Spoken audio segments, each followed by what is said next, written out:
हाँ जी। जय जिनेन्द्र।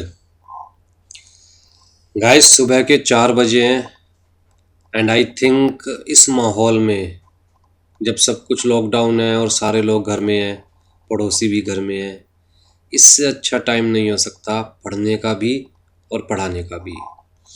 क्योंकि इस समय घर में सारे सो रहे हैं और पड़ोसी भी सारे सो रहे हैं। जो सारे दिन वो शोर करते हैं या घर वाले शोर करते हैं, इस समय ऐसा कुछ नहीं है। हल्की फुल्की आवाज़ें आ रही है, कभी डॉग्स की कभी बर्ड्स की। उसके अलावा एटलीस्ट ह्यूमन बींग्स की तो कोई डिस्टरबेंस नहीं है। और फिर अगर सोच लिया कि करना है तो करना है, बात ख़त्म। चाहे सुबह 4 बजे उठना पड़े या रात को 2 बजे उठना पड़े, जब भी टाइम मिले पढ़ने का तब उठिए और पढ़ाई कीजिए, अगर करना है तो। और अगर नहीं करना है तो हमारे पास हज़ारों एक्सक्यूज़ेस हमेशा होते हैं। मैं भी एक्सक्यूज़ दे सकता हूँ कि यार रात को रिकॉर्डिंग नहीं की जाती, नींद आ रही होती है, सारा दिन ख़राब हो जाता है रात को जागने से। राइट। आपके पास भी हज़ारों एक्सक्यूज़ेस हो सकते हैं। कुछ स्टूडेंट्स कह रहे हैं कि सर इस टाइम पर पढ़ना बड़ा मुश्किल हो रहा है, घर में बहुत सारे लोग होते हैं। राइट। प्रॉब्लम्स जेन्युइन है, मैं किसी भी चीज़ से डिनाई नहीं कर रहा। बस आपको सिर्फ इतना कहूँगा कि अगर मैं घर का बड़ा होकर, जिसे घर की सारी ज़रूरतों का भी ध्यान रखना है, मैं घर में इकलौता ऐसा हूँ जो मार्केट जाता हूँ, सारा सामान लेकर आता हूँ, बाकी घर में किसी को बाहर निकलने की परमिशन नहीं है। राइट। अगर मैं सारी रिस्पॉन्सिबिलिटीज़ के साथ साथ टाइम निकाल रहा हूँ 12 से 16 घंटे डेली बेसिस पर पढ़ने की और रिकॉर्डिंग्स करने की, तो यार आप भी कम से कम 4-5 घंटे तो हर रोज़ निकाल सकते हैं। बाकी जैसी आपकी नीति, जैसी आपकी मर्जी। चलिए जी, जो स्टूडेंट्स फर्स्ट टाइम वीडियोस देख रहे हैं उन लोगों के लिए दोबारा से इन्फॉर्म कर दूं कि हम लोग CS एग्जीक्यूटिव एंट्रेंस टेस्ट की सारी वीडियोस फ्री ऑफ कॉस्ट अपने यूट्यूब चैनल दीपज्ञान क्लासेस पर अपलोड कर रहे हैं। नोट्स के लिए आपको हमारा व्हाट्सएप ग्रुप ज्वाइन करना पड़ेगा, जिसका लिंक हर वीडियो के डिस्क्रिप्शन बॉक्स में दिया होता है। ठीक है। अगर कभी कोई ग्रुप फुल पाए तो आप हमें डायरेक्टली व्हाट्सएप कर सकते हैं, नंबर आपकी स्क्रीन पर है, तो हम आपको किसी न किसी ग्रुप में एडजस्ट कर देंगे, नहीं तो नया ग्रुप बना देंगे। चलिए जी, लीगल एप्टीट्यूड की बेसिकली ये 11th क्लास है। जो लास्ट क्लास हम लोगों ने ली है उसमें हम लोगों ने विलफुल मिसरिप्रेजेंटेशन या मैं कहूँ कि फ्रॉड, ये टॉपिक डिस्कस किया था और छोटी ही क्लास रिकॉर्ड हो पाई थी, आई थिंक 28-29 मिनट्स की। फिर डिस्टरबेंस बहुत ज़्यादा बढ़ गई थी तो हम लोगों ने क्लास रोक दी थी। राइट। तो ये क्लास बेसिकली लीगल एप्टीट्यूड की 11th क्लास है और कॉन्ट्रैक्ट एक्ट के पॉइंट ऑफ व्यू से देखी जाए तो 8th क्लास है। ठीक है जी। हम लोग फ्लॉज इन कॉन्ट्रैक्ट कर रहे हैं, जिसके अंदर लास्ट क्लास में विलफुल मिसरिप्रेजेंटेशन या मैं कहूँ फ्रॉड कवर कर चुके हैं। ठीक। अब अगर आपकी बुक के पॉइंट ऑफ व्यू से देखें तो जेन्युइन कंसेंट में 3 ही फ्लॉज आपकी बुक में बताए हुए हैं। एक तो विलफुल मिसरिप्रेजेंटेशन और फ्रॉड, ये हम देख चुके हैं बहुत डीपली लास्ट क्लास में। दूसरा कोर्शन, इसको भी हम कवर कर चुके हैं ऑलरेडी। और तीसरा अनड्यू इन्फ्लुएंस, ये भी हम कवर कर चुके हैं। तो आपकी बुक में तो ये 3 ही फ्लॉज बताए हुए हैं जेन्युइन कंसेंट में, लेकिन in reality Indian contract act में 2 और फ्लॉज है जेन्युइन कंसेंट में। एक है मिसरिप्रेजेंटेशन और दूसरा है मिस्टेक। ठीक है। तो हम लोग विलफुल मिसरिप्रेजेंटेशन तो कवर कर चुके हैं, लेकिन विलफुल मिसरिप्रेजेंटेशन के अलावा हमारे पास एक और है, दैट इज मिसरिप्रेजेंटेशन सेक्शन 18। इन दोनों में क्या डिफरेंस है? कहता है जी विलफुल मिसरिप्रेजेंटेशन का मतलब जहां आपकी इंटेंशन है फ्रॉड करने की, और मिसरिप्रेजेंटेशन का मतलब इनोसेंट मिसरिप्रेजेंटेशन। इनोसेंट मिसरिप्रेजेंटेशन की बात की जा रही है सेक्शन 18 में। इनोसेंट का मतलब जहां पर मेरी इंटेंशन नहीं है फ्रॉड करने की, मुझे गलत पता था इसलिए मैंने भी आपको गलत बता दिया। राइट। तो उसको सेक्शन 18 में कवर किया हुआ है। अगेन बहुत सारे स्टूडेंट्स पूछते हैं कि सर इतना तो हमारे रेफरेंस मटेरियल में दिया ही नहीं हुआ जितना आप पढ़ा रहे हो। तो बेटा जवाब तो आपने खुद दे दिया कि जो आपको आईसीएसआई ने प्रोवाइड किया है that is reference material, basically for the purpose of reference. उनकी कोई गारंटी नहीं है कि उस बुक से बाहर से वो नहीं पूछेंगे। वो तो कह रहे हैं कि हमने फॉर योर रेफरेंस कुछ टॉपिक्स दे दिए हैं, आप इन्हें भी देख लीजिए, प्लस इंडियन कॉन्ट्रैक्ट एक्ट हमारे अकॉर्डिंग आपके सिलेबस में है, तो उसमें से हम कहीं से भी पूछ सकते हैं, राइट। तो एटलीस्ट पूरा नहीं तो जितना मैं बता रहा हूँ उस पर ज़रूर कंसंट्रेट कीजिएगा, जो भी मैं वीडियोज़ में बताता हूँ।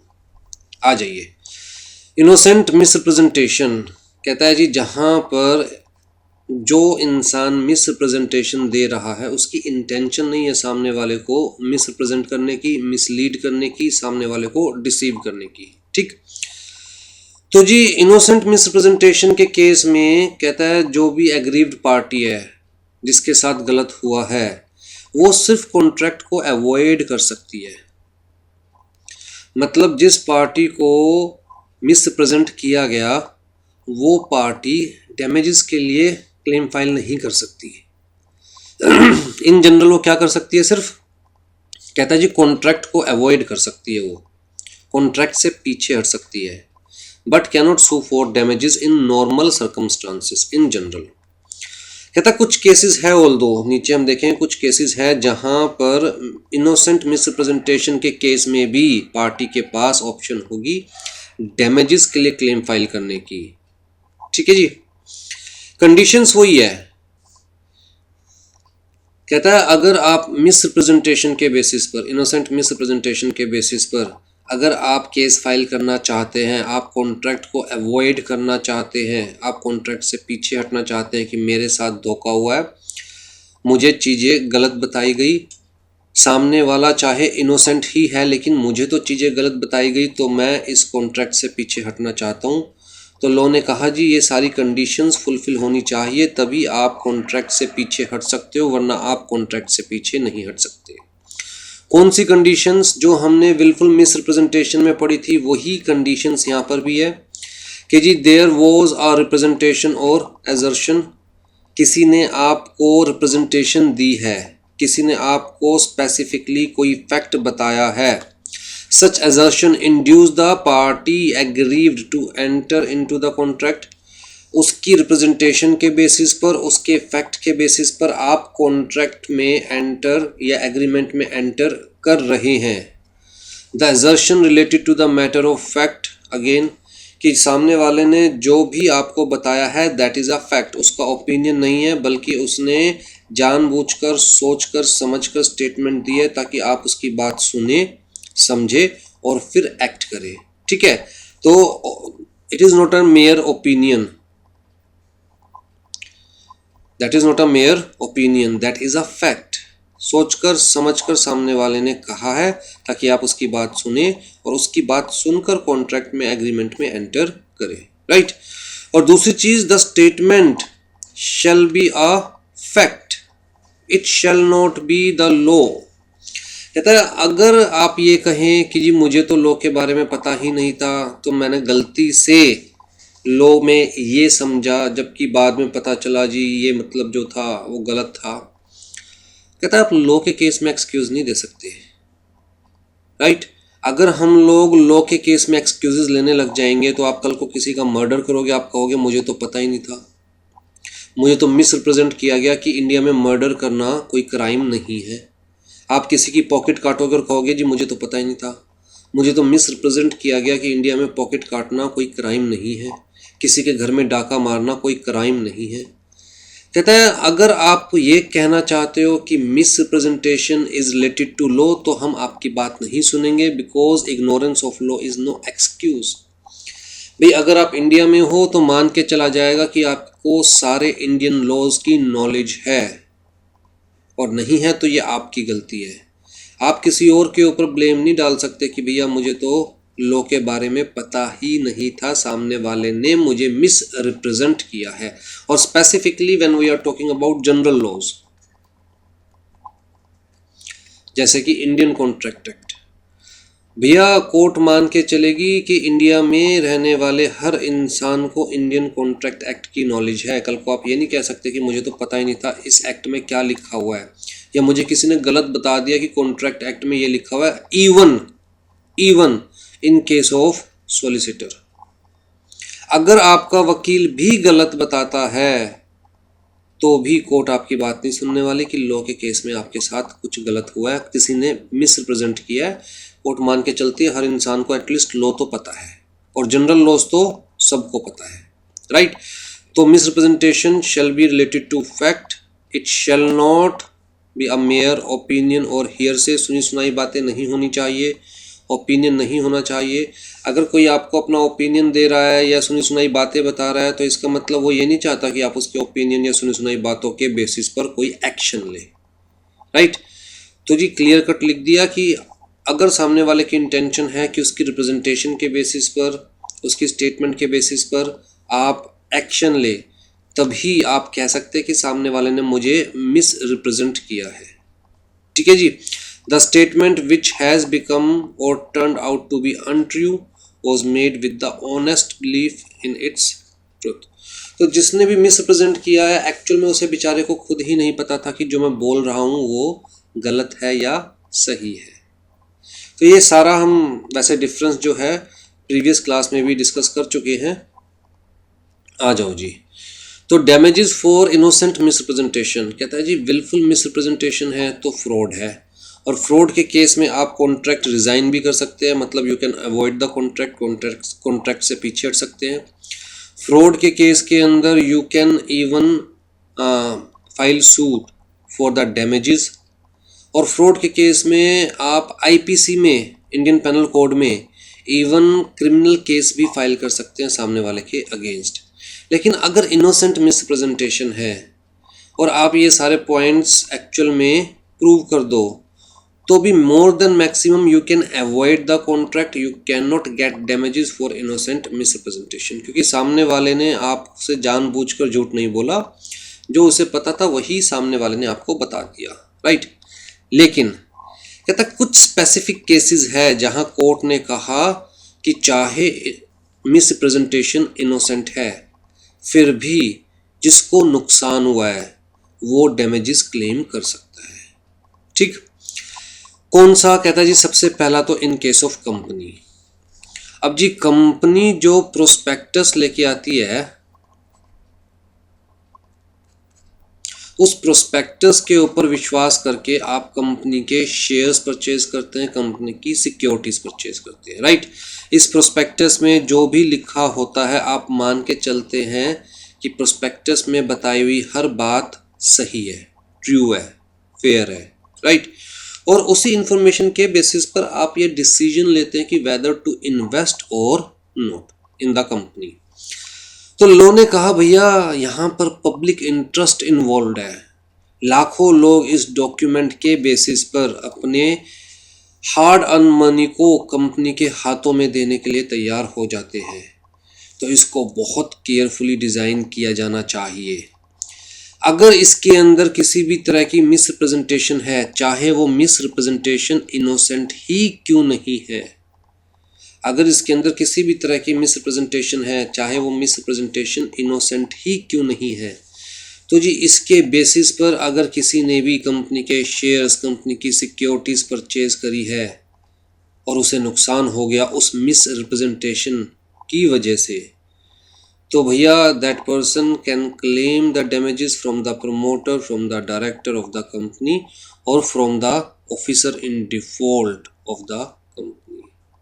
ठीक है, तो यहाँ पर प्रमोटर या डायरेक्टर या जो भी कंपनी का कंसर्न ऑफिसर है वो ये नहीं कह सकता जी मुझे गलत फैक्ट पता था इसलिए मैंने प्रोस्पेक्टस में गलत फैक्ट पब्लिश होने दिया। कहता है आपकी गलती की वजह से लाखों लोग भुगतेंगे, राइट।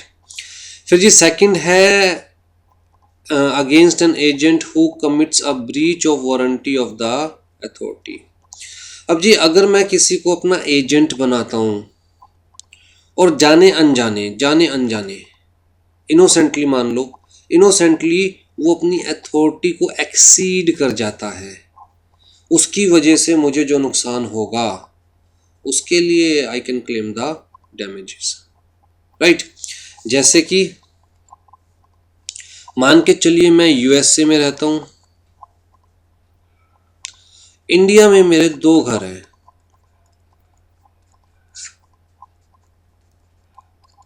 हाउस 1, हाउस 2, ठीक। अब जी इंडिया में मेरा एक फ्रेंड है मिस्टर एक्स। मैंने इनको कहा कि देख भाई मैं तो यूएसए में रहता हूं, तो मैं आपको अपना एजेंट अपॉइंट करता हूं, आप मेरा हाउस 1 सेल कर सकते हैं मेरे बिहाफ पर, राइट। तो जी मैं आपको अपना एजेंट अपॉइंट करता हूं, और अगर आप मेरा ये घर प्रॉपरली सेल कर देंगे तो मैं आपको 2% सेल अमाउंट का कमीशन दूंगा, ठीक है जी। तो मैंने अपने दोस्त को अपना एजेंट अपॉइंट कर लिया, लेकिन मैंने जो भी लेटर ऑफ अथॉरिटी बनाया था, जहां पर मैंने इन भाई साहब को ऑथराइज किया था टू सेल हाउस 1, उसमें क्लियर कट लिखा हुआ था that you can sell only house 1, ठीक है। अब जी इन्होंने पता नहीं लेटर पढ़ा नहीं पढ़ा, लेकिन कहीं ना कहीं इनके दिमाग में ये था कि मैंने इनको दोनों घरों के लिए एजेंट अपॉइंट कर दिया, और जोन सा भी घर बिक पाएगा वो ये बेच देंगे, राइट। जिस भी घर के लिए इन्हें परचेजर मिलेगा ये वो घर बेच देंगे। तो लेटर शायद इन्होंने ढंग से पढ़ा नहीं, या पढ़ने के बाद इन्होंने जो कंक्लूजन निकाला वो ये था कि इनके पास दोनों में से कोई भी घर बेचने का राइट है। तो जी इन्होंने हाउस 2 बेच दिया। मतलब इनकी इंटेंशन गलत नहीं थी, लेकिन ना चाहते हुए भी ये अपनी अथॉरिटी एक्सीड कर गए। जो काम करने की इनके पास अथॉरिटी नहीं थी, इन्होंने वो काम कर दिया एज माई एजेंट, ठीक है जी। अब क्योंकि ये घर बेचने की इनके पास अथॉरिटी नहीं थी, तो भैया मैं इस केस के अंदर इनके अगेंस्ट केस फाइल करके अपने डैमेजेस क्लेम कर सकता हूं मिस्टर एक्स से, ठीक है। तो against an agent who commits a breach of warranty of authority. फिर जी from a person who is estopped from denying a statement he has made where he made a positive statement intending that it should be relied upon and the innocent party did rely upon it and thereby suffered damages।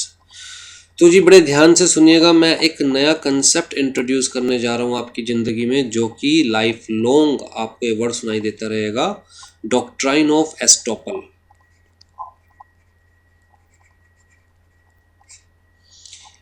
Estoppel या complete बोलूँ तो doctrine of estoppel. Law के अंदर हम बहुत सारी doctrines पढ़ेंगे। Doctrines का मतलब a law which is although not codified, जो कि रिटन नहीं है, जो कि एग्जैक्टली एक्ट का हिस्सा नहीं है, लेकिन अ वेल सेटल्ड लॉ कहेंगे हम इसे, कि कोर्ट इन डॉक्ट्राइन्स को फॉलो करती है। कोर्ट की नज़रों में these doctrines are well settled, right. तो चाहे हम कहेंगे कि लॉ में लिखे नहीं हुए, लेकिन these doctrines are well settled, ठीक है। तो जब भी कोर्ट किसी केस का फैसला लेती है तो डॉक्ट्राइन्स को दिमाग में रखती है। तो सबसे पहला डॉक्ट्राइन आपकी लाइफ में आ रहा है डॉक्ट्राइन ऑफ एस्टॉपल। मान के चलिए कि मेरे पास आई एम ए, मेरे पास है एक कार, ठीक है, और वो जो मोटू पतलू आता है वो उसमें जो डॉक्टर झटका है वैसी कार है, डॉक्टर झटका वाली, उड़ भी जाती है, ठीक है जी। और मेरा एक दोस्त है बी, वो इस कार को बाय करना चाहता है एट एनी कॉस्ट। यूनिक है ना, राइट। तो बी बार बार मुझे ऑफर देता रहता है, भैया मैं तेरी कार परचेज करना चाहता हूँ, तू जो भी प्राइस बोलेगा मैं देने के लिए तैयार हूँ। अब जी बी से छुटकारा पाने के लिए मैंने कुछ दिनों के लिए कार दे दी अपने दूसरे दोस्त को डी, ठीक। अब बी ने डी को कार चलाते हुए देखा, कई बार कार चलाते हुए देखा। अच्छा, डी ने ना उस पे अपना नाम भी लिखवा लिया कार के ऊपर, ये शो करने के लिए कि अब ये कार किसकी है, डी की। जबकि मैंने डी को कुछ दिनों के लिए दी थी सिर्फ इसलिए ताकि मुझे बी से छुटकारा मिल जाए और बी मुझे परेशान करना बंद कर दे। तो बी ने भैया मुझसे पूछा, यार तूने अपनी कार डी को सेल कर दी? मैं कहा हाँ, मैंने अपनी कार डी को सेल कर दी। ठीक है, तो आज के बाद मुझे तंग करने की जरूरत नहीं है। अब जी बी डायरेक्ट डी के पास पहुंच गया, जैसे मुझे तंग कर रहा था अब डी को तंग करने लगा, भैया मुझे आपकी कार चाहिए, ये पहले अनुराग जी के पास थी, मैं उनसे कहता था जो प्राइस लेना है ले लीजिए, मुझे कार चाहिए ये वाली। अब मैं आपको भी यही ऑफर दे रहा हूँ कि जो प्राइस आपको चाहिए वो मुझसे ले लीजिए, पर मुझे ये कार चाहिए। डी की कौन सा अपनी कार थी? बी ने कहा मैं ये कार 50 लाख रुपए में लेने के लिए तैयार हूँ। डी के मन में लालच आया कि 50 लाख रुपए लेकर अगर अनुराग की दोस्ती को लात भी मारनी पड़ी तो कौन सी बड़ी बात है 50 लाख रुपए के लिए। तो डी ने वो कार बी को बेच दी, जबकि वो कार डी की थी नहीं, पर डी ने वो कार बी को बेच दी 50 लाख रुपए में। अब जी जब मुझे ये चीज़ पता चली तो मैं सीधा बी के पास गया कि भैया मेरी कार वापस दो। डी के पास अथॉरिटी ही नहीं है इस कार को बेचने की। बी ने कहा क्या बात कर रहे हो यार, मैंने तुमसे पूछा कि भैया ये कार तुमने डी को सेल कर दी, तुमने एक पॉजिटिव स्टेटमेंट दी, तुमने मुझे एक पॉजिटिव स्टेटमेंट दी कि हाँ मैंने ये कार डी को सेल कर दी, और तुम चाहते थे कि मैं इस स्टेटमेंट को ट्रू समझूं, इस स्टेटमेंट पर विश्वास करूं, और इस स्टेटमेंट पर विश्वास करके मैंने एक्शन ले लिया। अब जब मैं 50 लाख रुपए डी को दे चुका हूं, अब आप कह रहे हो कि भैया ये तो कार मेरी ही है, डी के पास बेचने की अथॉरिटी ही नहीं है। तो भैया अगर आपको अपनी कार वापस चाहिए तो 50 लाख रुपए दो मुझे मेरे वापस। ए गया जी कोर्ट में। कोर्ट में जब सारी बात रखी गई तो कोर्ट ने कहा बिल्कुल वैलिड पॉइंट है बी का। अगर आप कोई पॉजिटिव स्टेटमेंट दे रहे हो और आप चाहते हो कि सामने वाला उस पर विश्वास करे, उसको ट्रू समझे और उसके बेसिस पर एक्शन ले, और सामने वाला एक्शन ले लेता है और सामने वाले की इकोनॉमिक पोजीशन चेंज हो जाती है, आपकी स्टेटमेंट की वजह से उसका इकोनॉमिक इंटरेस्ट इन्वॉल्व हो जाता है।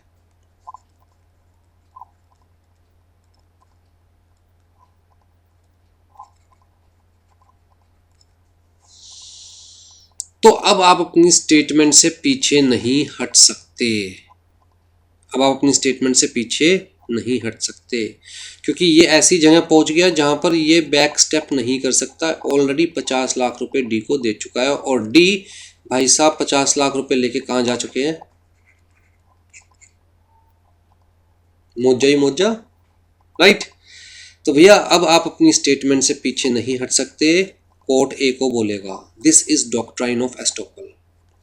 डॉक्ट्राइन ऑफ एस्टोपल का मतलब कि now you are stopped by the law, कि जो आपने पॉजिटिव स्टेटमेंट दिया अब आप उससे पीछे नहीं हट सकते, अब आप बैक स्टेप नहीं कर सकते, क्योंकि थर्ड पार्टी का इंटरेस्ट इन्वॉल्व हो गया है। ठीक, अगर आपको अपनी कार वापस चाहिए तो बी को बी के पैसे दीजिए, प्लस जो भी बी को डैमेज हुआ है, ये कार वापस देने की वजह से जो भी डैमेज होगा बी को, मतलब बी ने कार के ऊपर और लेट से पैसे लगाए, या बी कहेगा भैया मेरा इंटरेस्ट दिलवाओ 50 लाख का, तो जो भी डैमेजेस बनते हैं वो भी बी को दीजिए। अगर आप बी के पैसे भी देंगे 50 लाख रुपए प्लस डैमेजेस भी देंगे तो आप कार वापस ले सकते हैं, देन कोर्ट में हेल्प यू, अदरवाइज तो आपके पास कोई ऑप्शन ही नहीं है। तो this is doctrine of estoppel, कि जो आपने सामने वाले को एक बार बात कही और सामने वाले ने आपके ऊपर विश्वास कर कर उस बात को सच मानकर कोई एक्शन लिया, जिसकी वजह से अब सामने वाले के सर पे कोई लाइबिलिटी आ गई या उसकी पॉकेट से कुछ पैसे जा चुके हैं, तो फिर आप पीछे नहीं हट सकते, राइट। तो यहाँ पर यही चीज़ डिस्कस किया हुआ है कि ऐसा कोई केस है, डॉक्ट्राइन ऑफ एस्टोपल वाला कोई केस है, तो एट द कोर्ट्स डिस्क्रिशन, यहाँ पर क्लियर कट लिख दिया मैंने, और मैंने वर्ड भी यूज़ क्या किया था, मे। बेटा मे और शेल में डिफरेंस करना सीखिए लॉ के पॉइंट ऑफ व्यू से। मे का मतलब कि आपके पास ऑप्शन है, यू मे और यू मे नॉट। शेल का मतलब you have to, you don't have any option, compulsory है, मैंडेटरी है, राइट। तो कोर्ट की डिस्क्रिशन है, अगर कोर्ट को लगता है तो कोर्ट कह सकते हैं कि भैया डैमेजेस दीजिए, ठीक है। फिर जी negligent representation made by one person to another between whom a confidential relationship. यहाँ पर हम बात कर रहे हैं कॉन्फिडेंशियल रिलेशनशिप, जैसे कि एग्जाम्पल दिया सॉलिसिटर एंड क्लाइंट के बीच में। मान के चलते हैं कि भैया मैं एक सीएस हूं, आप मेरे क्लाइंट हैं, आप एक फॉर्म फिल करवाने के लिए मेरे पास आए। आप आए 30th ऑफ मार्च को, क्योंकि किसी ने आपको बताया था कि फॉर्म फिल करने की लास्ट डेट है 31st ऑफ मार्च। आप एक दिन पहले आ गए मेरे पास फॉर्म फिल करवाने के लिए, राइट। एमसीए का फॉर्म था कोई, मिनिस्ट्री ऑफ कॉर्पोरेट अफेयर्स का। तो जी मैंने आपको कहा कि देखिए अभी फ़िलहाल तो मेरे पास टाइम नहीं है, जब टाइम लगेगा मैं फॉर्म फिल कर दूंगा। तो मेरे क्लाइंट ने, मतलब आपने कहा कि जी ये 31st मार्च तो लास्ट डेट है। मैंने कहा नहीं नहीं, जहाँ तक मुझे पता है 31st मार्च नहीं है, 30th ऑफ अप्रैल है। मैंने कहा 31st मार्च नहीं है, 30th ऑफ अप्रैल है लास्ट डेट, ठीक है। अब जी अगर एमसीए के किसी फॉर्म की बात की जाए तो ये उम्मीद की जाएगी कि कम से कम सीएस को तो एग्जैक्ट और एक्यूरेट इन्फॉर्मेशन होगी, जिसकी सारी ज़िंदगी, एटलीस्ट आधी ज़िंदगी एमसीए की वेबसाइट पर बीत जाती है, पढ़ते पढ़ाते काम करते। उसको तो कम से कम एमसीए का जो फॉर्म फिल किया जाएगा उसकी कंप्लीट इन्फॉर्मेशन होगी। तो भैया यही चीज़ क्लाइंट भी सोचता है कि यार कम से कम सीएस तो गलत नहीं बताएगा। अगर इसने कहा है 30 अप्रैल, तो हो सकता है नोटिफिकेशन आ गया होगा गवर्नमेंट का और मेरे पास गलत इन्फॉर्मेशन होगी। तो क्लाइंट ने कहा ठीक है जी, मैं आता हूँ 15 अप्रैल के आसपास। आपके अकॉर्डिंग 30 अप्रैल है अभी लास्ट डेट, तो मैं 15-20 अप्रैल के आसपास आता हूँ। और जब ये 15-20 अप्रैल को मेरे पास आता है, हम लोग फॉर्म अपलोड करते हैं, तो पता चलता है जी लेट फीस पे करनी पड़ेगी।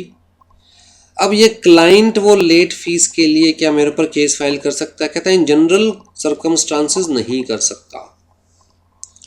और स्पेसिफिकली हमने अभी पढ़ा है कि excuse of law is no excuse, ignorance of law is no excuse, right. तो इन जनरल तो नहीं कर सकता, लेकिन यहाँ पर देखिए स्पेसिफिकली बात आ जाती है ट्रस्ट वाली। इसने मेरे ऊपर ट्रस्ट किया, रेगुलरली मैं काम करता हूँ अपने इस क्लाइंट का, मेरे ऊपर ट्रस्ट करके, क्योंकि ये ऑलरेडी आ चुका था 30th मार्च को मेरे पास, मेरे ऊपर ट्रस्ट करके ये लेट हो गया, लेट फीस इसको पे करनी पड़ेगी। तो हो सकता है कि कोर्ट इस केस में अलाउ करे कि भैया आपको ये डैमेजेस देने पड़ेंगे, क्योंकि ये डैमेजेस आपकी वजह से हुआ है और आपने अपने क्लाइंट का ट्रस्ट तोड़ा है, विश्वास तोड़ा है, राइट। और इस केस में आपके प्रोफेशन में मान के चला जाएगा भैया आपको तो ये नॉलेज होगी ही होगी, और किसी को हो या ना हो, ठीक है जी। अब देखिए यहाँ पर ना मेरी इंटेंशन इनोसेंट है, कोई मेरी इंटेंशन ये नहीं है कि मैं इसको चीट करना चाहता हूँ, राइट। तो हमने अभी पढ़ा कि इन जनरल इनोसेंट, इन मतलब मिस रिप्रेजेंटेशन के केस में सामने वाली पार्टी के पास एक ही ऑप्शन है कि वो पीछे हट सकता है। बट कुछ केसेस, ये 4 केसेस याद रखने हैं जहां पर सामने वाली पार्टी डैमेजेस के लिए भी क्लेम कर सकती है और कोर्ट की मर्जी है। कुछ केसेस में तो कोर्ट के पास ऑप्शंस हैं कि भैया कोर्ट चाहेगी तो डैमेजेस के लिए अलाउ कर सकती है। Difference between fraud and innocent misrepresentation. Fraud का मतलब विलफुल मिसरिप्रेजेंटेशन, जो हमने सबसे पहले पढ़ा सेक्शन 17 में, ये तो आपकी बुक में भी दिया हुआ है रेफरेंस मटेरियल में। और मिसरिप्रेजेंटेशन का मतलब इनोसेंट मिसरिप्रेजेंटेशन, ठीक है जी। तो सबसे पहला डिफरेंस तो यही है कहता है फ्रॉड के केस में, विलफुल मिसरिप्रेजेंटेशन के केस में, जो मिसरिप्रेजेंट कर रहा है उसकी इंटेंशन है टू डिसीव, टू चीट, जानबूझकर, सोचकर, समझकर सामने वाले को गलत इन्फॉर्मेशन दी जाती है। लेकिन ऐसा कुछ इनोसेंट मिसरिप्रेजेंटेशन के केस में नहीं होता। जो मिसरिप्रेजेंट कर रहा है उसे बेचारे को खुद भी गलत इन्फॉर्मेशन पता होती है, इसलिए वो सामने वाले को गलत बताता है। ठीक है। कहता है जी, in case of misrepresentation and fraudulent silence, अगर इनोसेंट मिसरिप्रेजेंटेशन है या फ्रॉडुलेंट साइलेंस है, मतलब हमने पढ़ा था ना, लास्ट क्लास में डिस्कस किया था कि ऑल्दो साइलेंस को हम किसी भी वे में कंस्टिट्यूट नहीं कर सकते कि सामने वाला कुछ कहना चाह रहा है, लेकिन कुछ केसेस ऐसे हो जाते हैं जहां पर अगर आप साइलेंट हो तो मान के चला जाएगा कि आपने सामने वाले के साथ फ्रॉड करे हैं। वो केसेस मैंने आपको बताए थे, उबरमई, फिदई, राइट। तो जी इन केसेस के अंदर इनोसेंट मिसरिप्रेजेंटेशन है या फ्रॉडुलेंट साइलेंस है, ठीक है, जहां पर एक्टिवली सामने वाला फ्रॉड नहीं कर रहा है बट उसका silence is equivalent to fraud है, तो वहां पर तो भैया ये दलील दी जा सकती है कि भैया मुझे गलत पता था इसलिए मैंने गलत बताया, लेकिन सामने वाला खुद भी तो देख सकता था, चीज़ों को वेरीफाई कर सकता था कि गलत है या सही है। तो कह सकता है डिफेंडेंट कि भैया प्लेंटिफ है वो खुद भी तो ट्रुथ की डिस्कवरी कर सकता था विद ऑर्डिनरी इंटेलिजेंस, राइट। इसका मैं आपको एग्जांपल देता हूँ। मान के चलिए कि आप एक हॉर्स परचेज करने आए हैं मेरे पास। अब जी जो हॉर्स है उसकी लेग में परमानेंटली एक छोटा सा डिफेक्ट है, परमानेंटली डिफेक्ट है एक छोटा सा, जिसकी वजह से हॉर्स रेस में दौड़ नहीं सकता और दौड़ेगा तो हारेगा, ठीक है। लेकिन वो जो डिफेक्ट है वो देखने से पता नहीं चलता। डिफेक्ट है नॉर्मल, अगर आप दूर से हॉर्स को देखेंगे तो देखने से पता नहीं चलता। तो जी आप मेरे पास हॉर्स खरीदने आए, प्राइस की बारगेनिंग हुई, सब कुछ हुआ, मैंने कहा जी 1000 रुपये का है मेरा घोड़ा। आपने घोड़े को इंस्पेक्ट किया, आपको लगा यार सब कुछ ठीक है, फिर भी आपने अपनी तसल्ली के लिए मुझसे पूछा कि घोड़ा ठीक है ना, कोई कमी तो नहीं है घोड़े में। मैं चुप रहा, मैंने कहा हाँ जी ठीक है घोड़ा, ठीक है, क्योंकि आपने मुझे डिस्क्लोज नहीं किया कि आप घोड़े को रेस में भगाना चाहते हैं। मुझे लगा नॉर्मल जैसे मैंने शौकिया घोड़े को पाला हुआ है वैसे आप भी घोड़े को शौकिया पालना चाहते हैं, और मैंने आपका कभी इंटरेस्ट देखा भी नहीं था कि आपका इंटरेस्ट है जी रेस में घोड़ा भगाना है, उसके लिए घोड़ा परचेज करना है, राइट। तो मैंने कहा हाँ जी बिल्कुल ठीक है, कोई दिक्कत नहीं है, राइट। आपने कहा देखिए अगर आप नहीं बता रहे, अगर आप साइलेंट है कि घोड़े में कोई कमी है, आप साइलेंट है इस बात पर, तो मैं मान के चलूँ घोड़े पे कोई कमी नहीं है। मैं चुप रहा, ठीक है जी।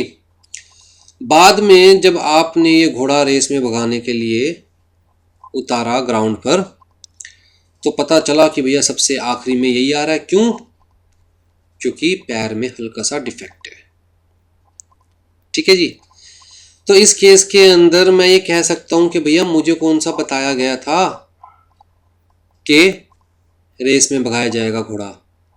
अगर डिफेक्ट था, हल्का फुल्का डिफेक्ट है भी, तो भी ये खुद इंस्पेक्ट करते या मुझे एक्टिवली बताते कि भैया रेस में भगाना है। इन्होंने कहा था मुझे कि जैसे आपने शौक में पाला हुआ वैसे मैं भी पालना चाहता हूँ, उस पॉइंट ऑफ व्यू से कोई डिफेक्ट नहीं है घोड़े में, नॉर्मल है घोड़ा उस पॉइंट ऑफ व्यू से, राइट। तो इस टाइप की प्ली दी जा सकती है अगर मिसरिप्रेजेंटेशन इनोसेंट है तो। लेकिन जहां जानबूझकर फ्रॉड करने की ही इंटेंशन है, वहां ये नहीं कह सकते ना कि भैया मैं तो फ्रॉड करना चाहता था पर इसकी कौन सा आंखें बंद थी, ये भी तो फैक्ट्स देख सकता था, ये भी तो सच्चाई ढूंढ सकता था। कोर्ट कहेगी बेटा इसकी आंखें बंद थी या नहीं थी वो तो बाद में देखेंगे, पहले तू आ जा, तू फ्रॉड करना चाहता था ना तो पहले तू आ जा, right. In misrepresentation, the plaintiff can only avoid or resign the contract, but in fraud, plaintiff can claim the damages as well. Plaintiff का मतलब समझ में आता है ना, जो केस करता है उसे हम plaintiff कहते हैं, जो जिसके ऊपर केस किया जाता है उसे हम डिफेंडेंट कहते हैं, ठीक है। There is a fraud, if there is a fraud it may lead to prosecution for an offence of cheating under Indian penal code. तो ये तो मैं आपको बता ही चुका हूँ, फ्रॉड के केस में तो इवन क्रिमिनल केस भी बनता है इंडियन पैनल कोड में। आ जाइए जी, फिर एक और फ्लो है एक्चुअल में इंडियन कॉन्ट्रैक्ट एक्ट में जेन्युइन कंसेंट के पॉइंट ऑफ व्यू से। मिस्टेक, आपकी बुक में ये नहीं दिया हुआ। मिस्टेक का मतलब गलती से गलती हो गई। मतलब मान के चलिए आप मेरे साथ कोई कॉन्ट्रैक्ट करते हैं और बाद में अपना पार्ट परफॉर्म नहीं करते, मैं कोर्ट में जाता हूँ आपके अगेंस्ट, तो आप कोर्ट को कहते हो जी गलती से गलती हो गई, मिस्टेक से कॉन्ट्रैक्ट में एंटर कर लिया मैंने, मेरी इंटेंशन नहीं थी। तो कोर्ट कहती है बेटा इन जनरल तो ये कोई प्ली है नहीं कि गलती से गलती हो गई, राइट। ऐसे तो कोई भी कॉन्ट्रैक्ट में एंटर करेगा और बाद में कह देगा जी गलती से कॉन्ट्रैक्ट में एंटर कर लिया, मेरी इंटेंशन नहीं थी। और कोई भी अपना पार्ट परफॉर्म नहीं करेगा, अगर उसका बेनिफिट हो रहा होगा तो ही अपना पार्ट परफॉर्म करेगा, वरना कह देगा जी गलती से कॉन्ट्रैक्ट में एंटर कर लिया, एग्रीमेंट में एंटर कर लिया, राइट। तो सबसे पहली लाइन मैंने क्या लिखी हुई है, no one can take the plea of mistake for avoiding the obligation in a contract, but कुछ मिस्टेक्स जेन्युइनली होती है और वो मिस्टेक्स इतनी फंडामेंटल होती है कि कॉन्ट्रैक्ट का पूरा बेस ही हिल जाता है। आप आते हो जी कोचिंग लेने के लिए, एक बड़ी सी बिल्डिंग में बताया गया जी दीप ज्ञान क्लासेस भी इसी बिल्डिंग में कोचिंग प्रोवाइड करती है, ठीक है।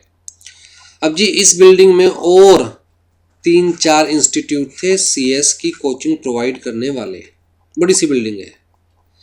अब जी आपको ये तो पता है कि दीप ज्ञान क्लासेस इसी बिल्डिंग में कोचिंग प्रोवाइड करती है, पर आपको ये नहीं पता कि इस बिल्डिंग में और भी कोचिंग क्लासेस हैं जो सीएस की कोचिंग प्रोवाइड करती है।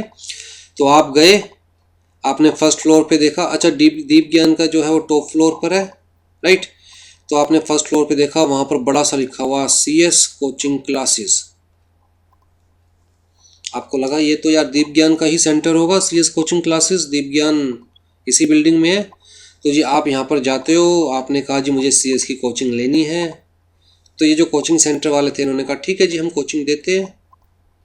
ध्यान से सुनिएगा, इन्होंने कहा जी हम कोचिंग देते हैं। आपने कहा जी मैं जैन सर से ही पढ़ना चाहता हूँ। इन्होंने यहाँ पर भी कोई जैन सर पढ़ाते थे, इन्होंने कहा हाँ जी जैन सर ही पढ़ाएंगे। तो सारी बातचीत हो गई, एग्रीमेंट हो गया, आपने फीस भी पे कर दी। इन्होंने कहा ठीक है आप कल से स्टार्ट कीजिए कोचिंग लेना, इन्होंने फीस भी पे कर दी आपने, ठीक है। जब आप कोचिंग लेने वास्ते गए तो वहाँ पर दूसरे जैन सर सामने खड़े पाए। मुझे तो आप जानते हैं क्योंकि मेरी वीडियोस देखते हैं। आपने कहा भैया मुझे इन जैन सर से नहीं पढ़ना, मुझे अनुराग जैन सर से पढ़ना है।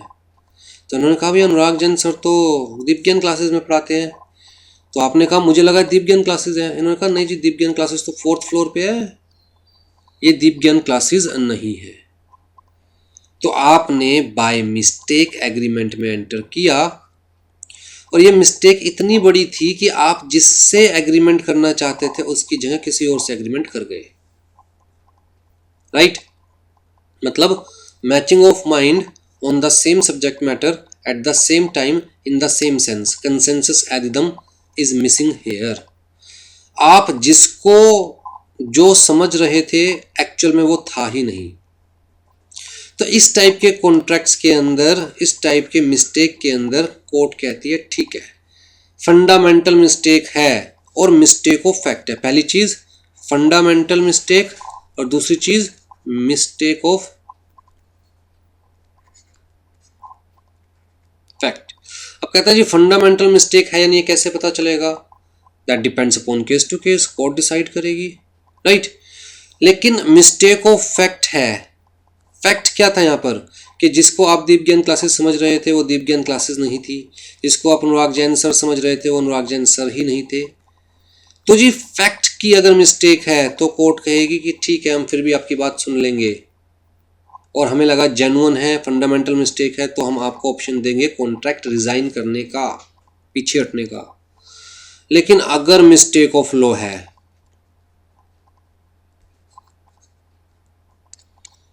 तो बहुत पहले से आपको बता दिया गया है that ignorance of law is no excuse. आप ये नहीं कह सकते जी लॉ के केस में मुझसे मिस्टेक हो गई, क्योंकि हम मान के चलेंगे आपको सारा लॉ आता है। अगर आप इंडिया में रहते तो एटलीस्ट इंडियन लॉ तो आप जानते हो। तो पहली चीज, mistake shall not be related to law, it must be related to fact. और दूसरी चीज, such mistake must be so fundamental that the entire contract या foundation of entire contract will prove wrong, right. ये दोनों चीज़ अगर आपकी satisfy हो रही है तो आप मिस्टेक की प्ली ले सकते हैं कॉन्ट्रैक्ट को रिज़ाइन करने के लिए, अवॉइड करने के लिए। अदरवाइज कोर्ट आपकी बात नहीं सुनेगा इन केस ऑफ मिस्टेक। तो मैं बेसिकली ये मोटा मोटी चीज़ें ही मिस्टेक के बारे में आपको बताना चाहता था। अगर आप और डीपली पढ़ना चाहते हैं तो नोट्स में मैंने दिया हुआ है, अच्छा खासा दिया हुआ है नोट्स के अंदर, आप पढ़ सकते हैं। बेसिकली आपके जो स्टडी मैट है, आपका जो रेफरेंस मटेरियल है, उसके अंदर इतना डीपली नहीं दिया हुआ। इनफैक्ट उन्होंने तो मिस्टेक का जिक्र ही नहीं किया हुआ। ये रहा आपका स्टडी मैट। तो जी इन्होंने तो सीधा अब क्या स्टार्ट कर दिया, लीगलिटी ऑफ ऑब्जेक्ट। ठीक है, अगर आपको पढ़कर कोई डाउट हो तो जो क्वेश्चन आंसर सेशन हम लेंगे उसके अंदर आप अपना डाउट क्लियर कर लीजिएगा। ठीक है जी। नेक्स्ट क्या है जी, legal object and consideration. Section 10 याद है ना, एसेंशियल एलिमेंट्स ऑफ कॉन्ट्रैक्ट। तो सेक्शन 10 ने जैसे बताया हमें that party shall be competent to enter into the contract, otherwise contract में कमी हो मानी जाएगी। सेक्शन 10 ने हमें बताया that the consent of the party shall B free and genuine, otherwise contract में कमी मानी जाएगी, फ्लो माना जाएगा।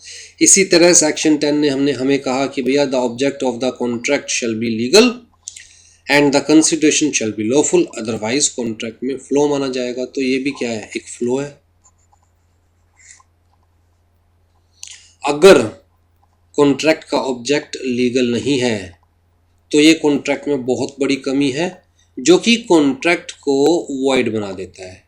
इनफैक्ट अगर इल्लीगल ऑब्जेक्ट है तो कॉन्ट्रैक्ट को इल्लीगल बना देता है। इसी तरह कंसीडरेशन अगर इल्लीगल है तो कॉन्ट्रैक्ट इल्लीगल बन जाएगा, राइट। वॉइड तो होगा ही होगा, साथ में इल्लीगल बन जाएगा। अगर कंसीडरेशन कुछ ऐसी है which is oppose to public policy या which is not possible to perform, तो कॉन्ट्रैक्ट चाहे इल्लीगल ना भी हो लेकिन वॉइड हो जाएगा। ठीक है, तो आपको ये सेक्शन 23 के प्रोविजंस याद रखने हैं दैट द कंसिडरेशन और object of an agreement is unlawful, is lawful, मान के चला जाएगा लॉफुल है कंसिडरेशन भी और ऑब्जेक्ट ऑफ एग्रीमेंट भी, अनलेस इट इज। तो कहता है जी अगर इनमें से कोई केस है तो क्या है, अनलॉफुल।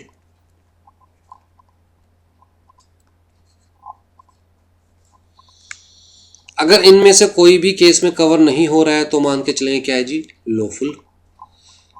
तो जी कब अनलॉफुल माना जाएगा, इफ सच ऑब्जेक्ट या consideration is forbidden by law, law ने ही मना किया हुआ है, is of such a nature that if permitted it would defeat the provisions of law. जैसे कि ये जी चौराया है,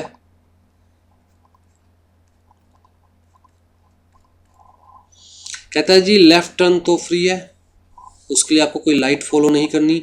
तो आप क्या करोगे, अगर रेड लाइट है आपको सीधा जाना है तो आप क्या करोगे, ऐसे लेफ्ट टर्न मारोगे, फिर यहाँ से यू टर्न मार के फिर दोबारा लेफ्ट टर्न मारोगे और चले जाओगे। तो देखा जाए तो आपने कोई इलीगल एक्ट भी नहीं किया लेकिन लॉ के प्रोविजन को डिफीट भी कर दिया। लॉ चाहती थी कि सीधे जाने वाले रुके, लेकिन आपने कहता है जी लॉ के प्रोविजन को डिफीट कर दिया।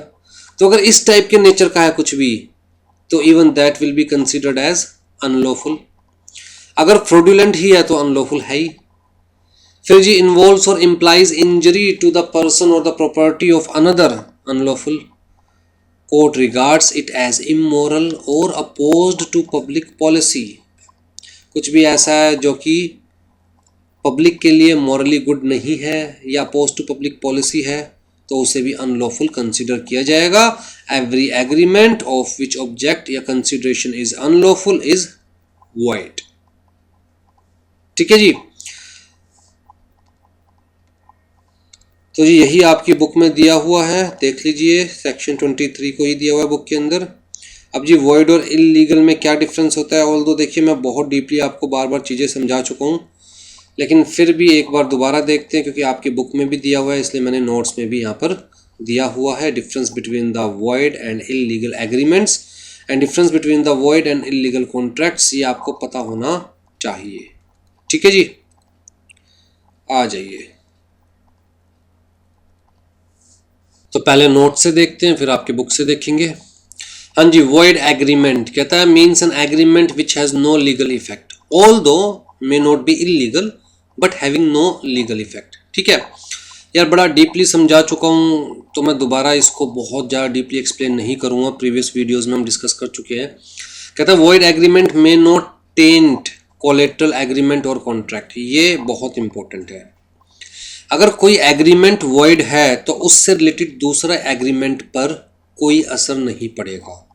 ठीक है, for instance A borrows from B ₹1000 for lending to C a minor. अब जी ए बी से पैसे लेता है, किससे लैंड करने के लिए? कहता है जी सी को लैंड करने के लिए। सी कौन है? माइनर। अब जी अगर ए और सी के बीच में कोई कॉन्ट्रैक्ट होता है रिगार्डिंग लैंडिंग और बोरोइंग ऑफ मनी, तो क्या ये जो कॉन्ट्रैक्ट है ये वैलिड है? The answer is no, C is minor. इसका मतलब ये वाला जो कॉन्ट्रैक्ट है वो क्या है? वॉइड। ठीक है, ए ने जब बी से पैसे लिए थे, मतलब ए और बी के बीच में जब कॉन्ट्रैक्ट हुआ था, तो ए ने क्लियर कट कहा था मैं तुझसे पैसे ले रहा हूं सी को लैंड करने के लिए। ठीक, अब जब ये कॉन्ट्रैक्ट वॉइड हो गया, माइनर ए से पैसे लेकर खा गया और ए इस माइनर से सी से पैसे रिकवर भी नहीं कर सकता, तो ए बी को कह रहा है भैया जब मेरा ही कॉन्ट्रैक्ट वॉइड है तो मैं तुझे क्यों दूं पैसे? मैंने तुझे कहा था ना कि मैं सी को देने के लिए पैसे उधार ले रहा हूं, तो मेरा कॉन्ट्रैक्ट वॉइड है तो हमारा भी कॉन्ट्रैक्ट वॉइड हो गया। तो कोर्ट ने कहा बेटा अगर आपका सी के साथ जो कॉन्ट्रैक्ट है वो वॉइड है, उस वजह से कहता आपका जो बी के साथ कॉन्ट्रैक्ट है उस पर कोई फर्क नहीं पड़ेगा। समझ लो, कोलेटरल एग्रीमेंट्स पर कोई फर्क नहीं पड़ेगा। तो सी से आप पैसे रिकवर नहीं कर पाओगे, लेकिन बी को तो आपको वापस देने पड़ेंगे क्योंकि आपका और बी का कॉन्ट्रैक्ट वैलिड है। तो अगर एक कॉन्ट्रैक्ट वॉइड है, इलीगल नहीं है, वॉइड है सिर्फ, तो उससे रिलेटेड दूसरे कॉन्ट्रैक्ट्स पर कोई फर्क नहीं पड़ता। लेकिन अगर एक कॉन्ट्रैक्ट इलीगल है तो उससे रिलेटेड बाकी सारे कॉन्ट्रैक्ट्स भी इलीगल कंसीडर किए जाते हैं या वॉइड कंसीडर किए जाते हैं। जैसे कि ए ने बी से पैसे लिए, ए ने बी से पैसे लिए और बी को बताया कि मैं उन पैसों से, मतलब उधार लिया ए ने बी से, और बी को बताया कि मैं उन पैसों से सी से इलीगल वेपन्स परचेज करने वाला हूं। अब जी बी को क्लियर कट पता था कि जो पैसे वो उधार दे रहा है ए को, ए उससे इलीगल एक्टिविटी करने जा रहा है। ए ने सी को पैसे दिए, सी ने पैसे लिए और भाग गया। अब जी ए और सी के बीच में कॉन्ट्रैक्ट जो था वो क्या था? वॉइड भी और इलीगल भी। Every illegal contract is void, right भाई। हर इलीगल कॉन्ट्रैक्ट की लॉ की नज़र में कोई वैलिडिटी नहीं है। Every void contract is not illegal, every void agreement is not illegal, but every illegal contract, every illegal agreement is void, right? तो जी ये जो कॉन्ट्रैक्ट था ये क्या हो गया? इलीगल हो गया ए और सी के बीच में।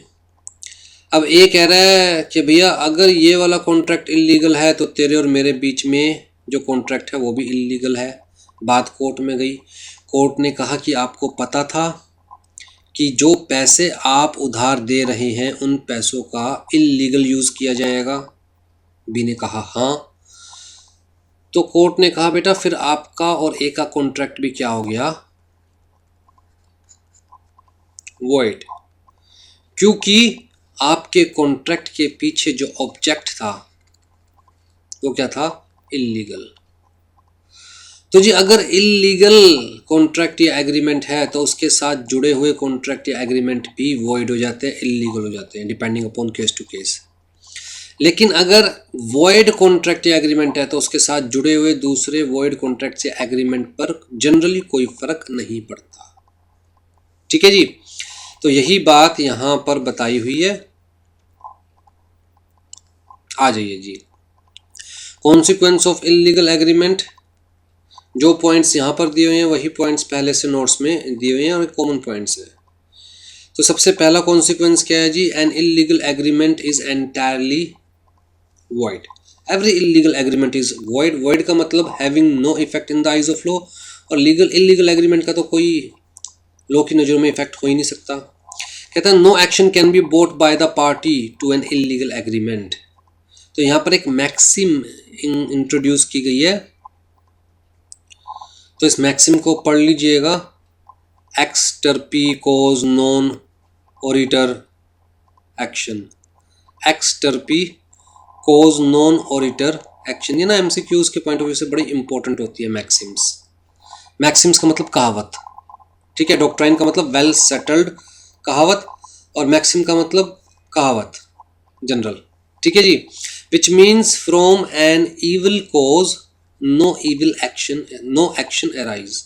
मतलब अगर आप गलत हो, आप खुद ही गलत हो, तो आप दूसरे के अगेंस्ट एक्शन नहीं ले सकते। ये आपको याद है, उसके लिए एक स्टोरी सुनाता हूँ। मैं ना 6th क्लास में था, नया नया स्कूल चेंज किया था। पहले वाला स्कूल जो 5th तक था वो बड़ा छोटा सा था, और वहाँ पर जो बच्चे पढ़ते थे बड़े शरीफ बच्चे पढ़ते थे, और मैं भी बड़ा शरीफ था 5th तक। नया स्कूल जो ज्वाइन किया वहाँ पर बड़े बदमाश बच्चे पढ़ते थे, और 6th क्लास में उन्हें गालियाँ देनी आती थी। और गालियाँ तो ऐसी चीज़ है बड़ी जल्दी सीखी जाती है, तो मैंने भी 6th क्लास में जाकर बहुत सारी अच्छी अच्छी गालियाँ सीख ली, ठीक है। तो जब एक बच्चे के साथ मेरी लड़ाई हुई, मैं कमज़ोर था, वीक था उस वक्त। दूसरा वाला जो बच्चा था वो हट्टा कट्टा था, खाता पीता, तो उसने मुझे पीट दिया। अब जी मेरा बस तो कुछ चला नहीं, तो मैंने उसे अच्छी खासी 15-20 जो नई नई गालियाँ सीखी थी सारी सुना दी, और रोता हुआ मैम के पास गया।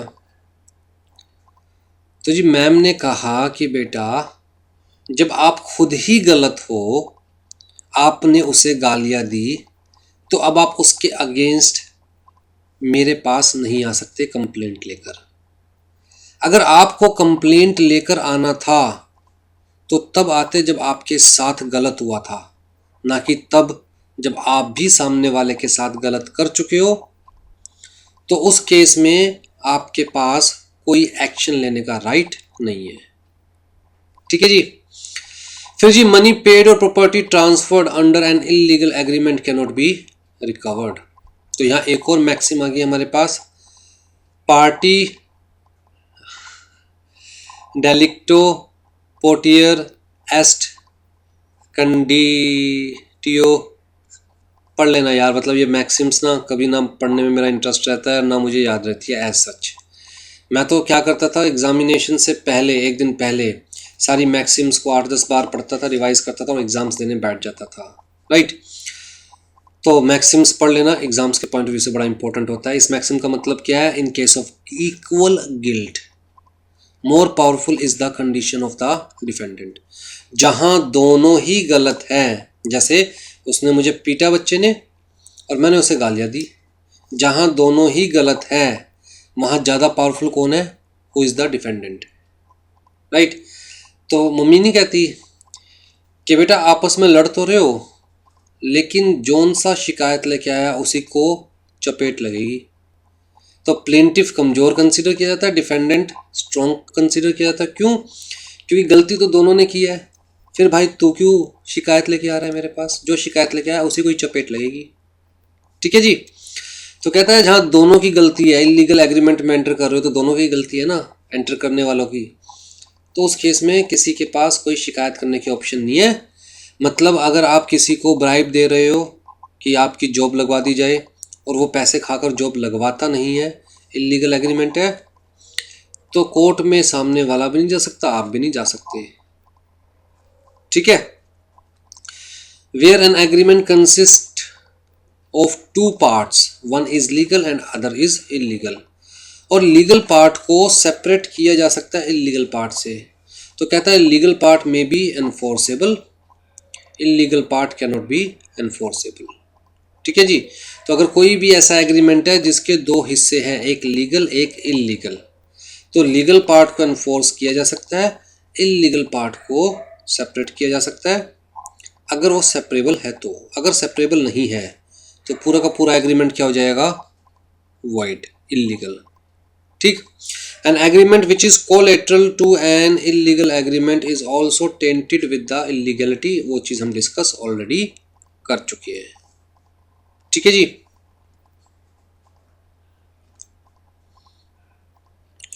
आ जाइए जी, जो नीचे मैंने कुछ पॉइंट्स बताए हुए हैं वो भी आपकी बुक के अंदर नहीं दिए हुए, एक्सेप्शन टू जनरल रूल,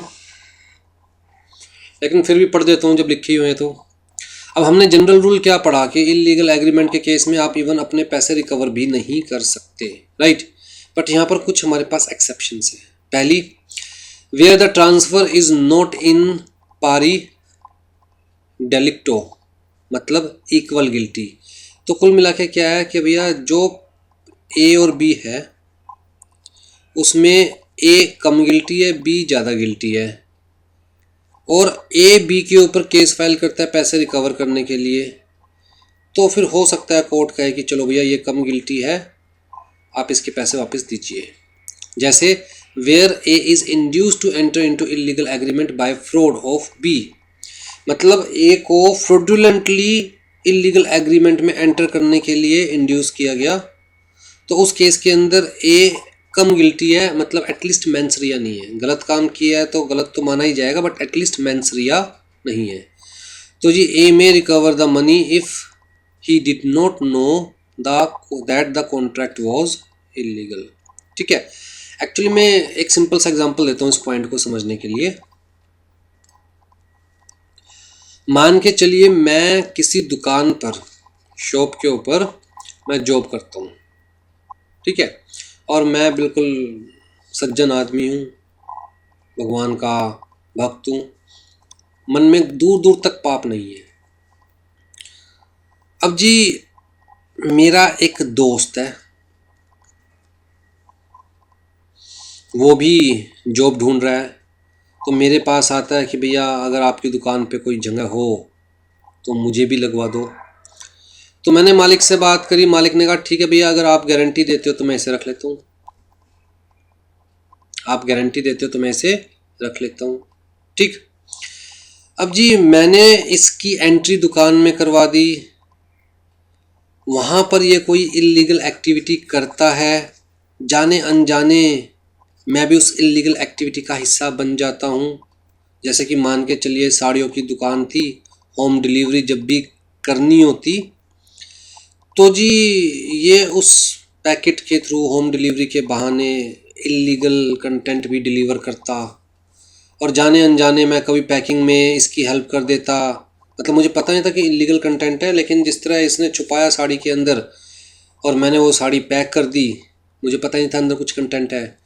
तो यहाँ पर ऑल दो मैं गिल्टी तो हूँ, इलीगल एक्टिविटी में इन्वॉल्व हूँ, but I am less guilty, right. तो वो केस यहाँ पर डिस्कस किया जा रहा है। If the plaintiff can frame a cause of action entirely dependent of the contract, अब जी प्लेंटिफ कह रहा है कि भैया मैंने कोई गलत काम नहीं किया, मैंने जो किया था वो एज पर कॉन्ट्रैक्ट किया था, मुझे नहीं पता था वो गलत है। मैंने जो किया था एज पर कॉन्ट्रैक्ट किया था, मुझे नहीं पता था कि वो गलत है। जैसे मैं डिलीवरी दे रहा हूँ बी को, मुझे हायर किया है सी ने। अब सी ने मुझे हायर किया डिलीवरी के लिए, कोरियर, लेट्स से मैं कोरियर बॉय हूँ, तो सी मुझे जो कोरियर देगा वही तो मैं बी को दे दूंगा। जो मेरे और सी के बीच में कॉन्ट्रैक्ट हुआ कि मैं कोरियर बी को पहुंचाऊंगा, मैंने एज पर कॉन्ट्रैक्ट काम किया, मुझे थोड़ी ना पता था उसके अंदर कुछ इलीगल आइटम है। तो where the plaintiff can can frame a cause of action, कि जो मैंने एक्शन लिया, जो मैंने बी तक इलीगल आइटम पहुंचाई, उसमें मेरी इंटेंशन नहीं थी, मैंने तो ये काम किया entirely dependent of the contract, contract की वजह से मैंने काम किया है, मुझे नहीं पता था इसके अंदर क्या गलत है क्या सही है, राइट। तो इंटेंशन नहीं थी मेरी गलत काम करने की, तो वहाँ कोर्ट से आपको थोड़ी सी रियायत मिल सकती है। Where a substantial part of illegal transaction has not been carried out, जहां पर आप गलती से फंस गए किसी के चक्कर में और आपको दिखाई दे रहा है यार ये तो सब इलीगल हो रहा है, और आप भागकर पुलिस के पास चले गए, लॉ के पास चले गए और आपने सब कुछ बता दिया। मतलब कुल मिला के जैसे होता है ना सरकारी गवाह बन गए, तो उस केस में हो सकता है कोर्ट आपकी कुछ बात सुने। ऑल दो आप इलीगल एक्टिविटीज़ में इन्वॉल्व थे, फिर भी कोर्ट आपके प्रति कुछ सहानुभूति रखे। ठीक है जी,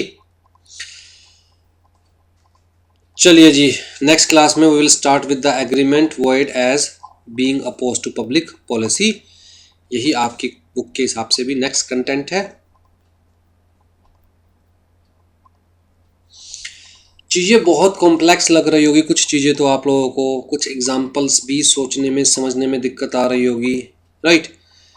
तो बहुत सारे क्वेश्चंस भी आपके माइंड में होंगे, लेकिन लाइव डाउट सेशंस रखेंगे हम लोग रेगुलरली ताकि आप अपने क्वेश्चंस पूछ सकें। ठीक है, तो आपका काम सिर्फ इतना है कि क्लास को ध्यान से सुनना है, एक बार सुनना है, 2 बार सुनना है, अपने डाउट्स लिखने हैं और वो डाउट्स आपको लाइव सेशन में पूछने हैं। चलिए जी, टेक केयर।